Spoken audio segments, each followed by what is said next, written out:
রাজধানীর দক্ষিণ বনশ্রীতে সিটি কর্পোরেশনের ময়লার গাড়ির ধাক্কায় সাজিদুল ইসলাম নামে এক স্কুটি চালক মারা গেছেন।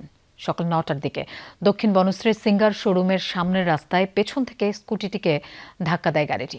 ঘটনাস্থলেই মারা যান সাজিদুল। গাড়ি চালককে আটক করেছে পুলিশ। সেদিকে যাত্রাবাড়িতে উল্টো পথে বেপরোয়া গতির ট্রাকের ধাক্কায় ব্যাটারি চালিত অটোরিকশার চালক ও এক যাত্রী মারা গেছেন।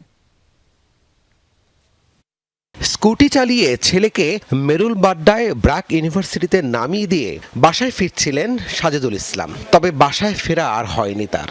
সাজিদুল ফিরলেন লাশ হয়ে।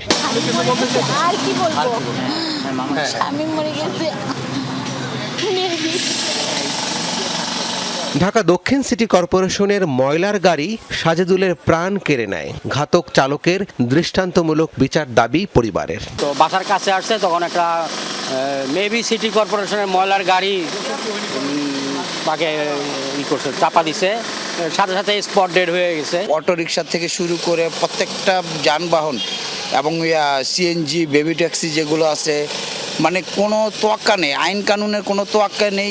এই দুর্ঘটনা থেকে কিভাবে এড়িয়ে যাওয়া যায়, কিভাবে নিজের জীবনটাকে সেভ করা যায়, এর জন্য আমাদের সবাইকে সজাগ থাকতে হবে। আসলে পুলিশ জানায় সকালে স্কুটি চালিয়ে দক্ষিণ বনশ্রীর সিঙ্গার শোরুমের সামনে আসলেই ময়লার গাড়ির ধাক্কায় ঘটনাস্থলেই মারা যান সাজিদুল। ঘাতক চালককে আটক ও গাড়িটি জব্দ করেছে পুলিশ।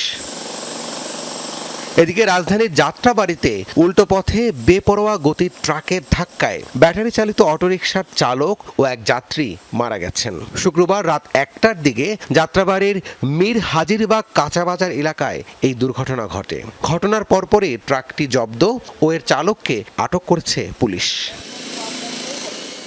রাবি সিদ্দিকী, যমুনা নিউজ, ঢাকা।